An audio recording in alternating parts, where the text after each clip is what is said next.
All right. There is something I hear quite often with clients who come into my world, and I want to talk about that. And it is, hey, Amanda, we fight way too much. I am over having the same fights on repeat weekly, daily, however often it is for you, right? But every time I hear that, I think maybe. But that's not the first thing that I am actually worried about because what worries me more, honestly, are couples who never fight because healthy relationships are not conflict free. They are rich in repair.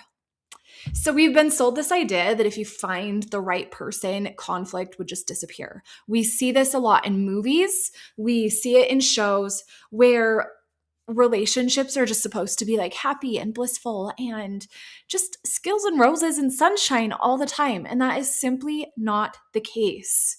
The healthiest couples I know still hurt each other. You're going to hurt your partner. That is a given in any healthy relationship. Let me stop before, let me digress back to the original point and stay with my notes here. The healthiest couples will still hurt each other.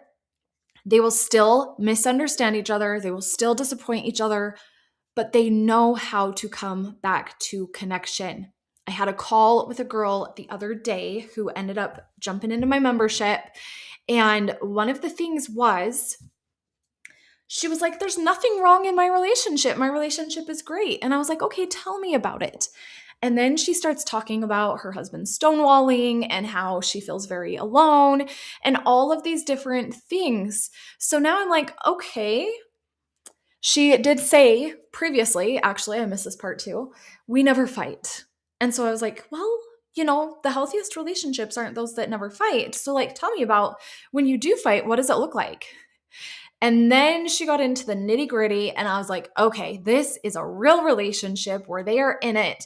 And really, what happens is we've all absorbed this lie about relationships that if we fight, maybe we're not compatible. Maybe we have grown apart. Maybe love is gone. Or you think maybe I chose the wrong person because the right person simply wouldn't, they would just know what to do. I wouldn't have to tell them, they would just know what to do. And they would know all of my wounds so that they wouldn't trigger me, they wouldn't hurt me. And really, it's just not. And so what I want you to know is I am currently getting certified in Terry Rill's RLT program. So a lot of what I have learned has come through that. A lot of what I have implemented into my work with my clients has come from that. And I've also got certified in ICM last year. And so I've kind of like merged into my own shift framework, my supported woman framework that I walk clients through. So this is all kind of a conglomeration of all of that. But every relationship moves through cycles of harmony, disharmony, and repair over and over and over. Literally hundreds of times, maybe even multiple times a day. Sometimes it happens in a single conversation over dinner. And that is great. Other times, there are bigger things that we need to look at. But what I want you to know is your relationship is not failing. It is doing what relationships do. I want you to imagine that you are learning to dance with someone. Are you going to step on each other's feet? Probably, you know. So the question isn't, did you step on my foot? The question is, did you laugh? Did you apologize? Did you adjust so that you don't step on their foot again and again? Or did you pretend nothing happened and just kept moving along? So this is repair. It isn't what you do, it's what you do after you do what you do. Okay? This is like a Terry Real situation here, right? Why repair matters so much is because, one, it's what gets your relationship back into connection and harmony. And your nervous system is constantly asking one question: am I safe? I can't remember. Is it 6 times per second the nervous system checks in, the brain checks in and asks, am I safe? Am I safe? Am I safe? And when conflict happens, suddenly it feels uncertain. Repair is what brings certainty back. So repair says, I'm still here. We're okay. You matter. But if you don't get repair, your body begins to fill in the blanks. And this is where resentment starts building. Resentment doesn't build because of one argument.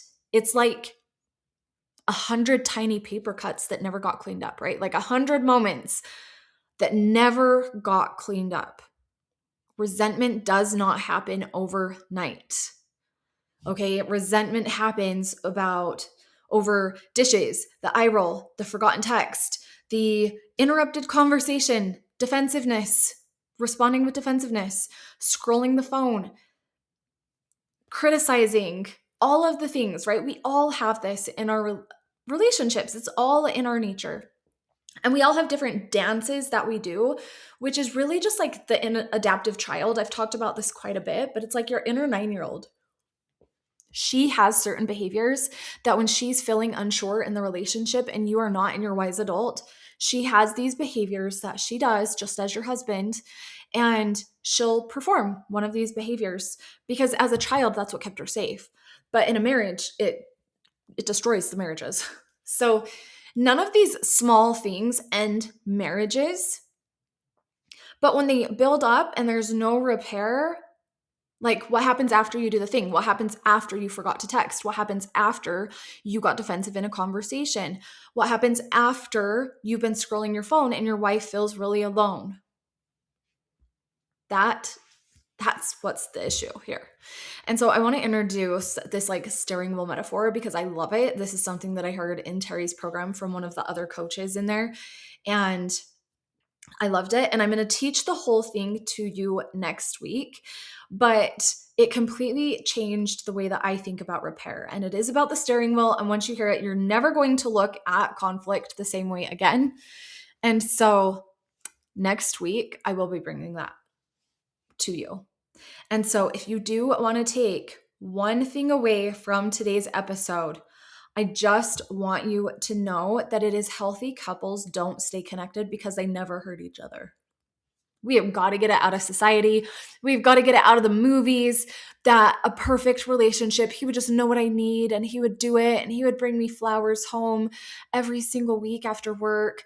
And while these might be some things that can exist in your relationship, you're still going to have ruptures. You're still going to have disagreements. You're still going to have disharmony.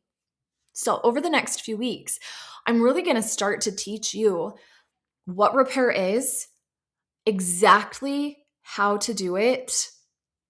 And if you're if you're listening to this and thinking, great, another thing for me to learn, I do want you to hear me. Repair is not about you becoming responsible for your husband's side of the relationship. It is about you becoming responsible for your side. Those are two very different things. I cannot even tell you how many clients have come into my world and we start working together and they're like, oh my gosh, more work for me. And I'm like, it's not necessarily more work, it's different work. You're already doing the work for two in your relationship. So let's let go. Okay, we're going to let go of some of that. You cannot force someone else to repair. You cannot make them take accountability. You cannot drag them back into connection. If you are a fearful avoidant who leans on your anxious side, you sure as hell will try. You will definitely try. But what you can do is become the woman who knows how to stay in your wise adult self. You can extend an invitation for repair, and you can keep your side of the street clean. Because this is where your power in your relationship lies.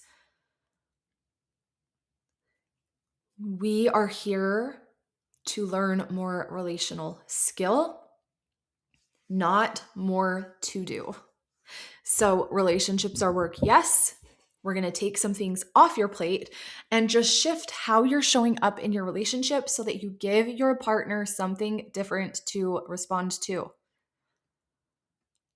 Okay, you get to have the skill that you need to create the relationship you want, and you get to become the woman who has the relationship that you want. When you do that, it is beautiful. So come back next week, and I am going to teach you exactly how to repair in your relationship. And I'm going to walk you through the steps, and we're going to talk about it. And you're going to walk away from that knowing exactly how to have those tough conversations with your partner. And what I do want to leave you here with, and I'll probably bring it up again next week, but it's not going to go perfectly well the first time. It might. However, it might not. Okay? For me, it was a little messy. However, my husband and I had both done enough work that by the time I was using the repair wheel that I'm going to teach you next week, he was able to receive my messy attempt, and he was able to do things differently. And that's what I want for you. It's exactly what I want for you.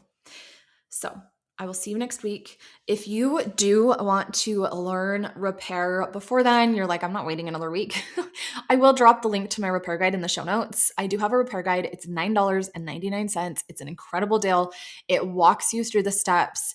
And I actually am gonna be adding a little bit more to it. So you have access to any future updates or any of that, but I'll drop that link in the show notes so that you can grab it. If you liked this episode, share it with a friend, leave a 5-star review if that feels right for you, and I will see you next week.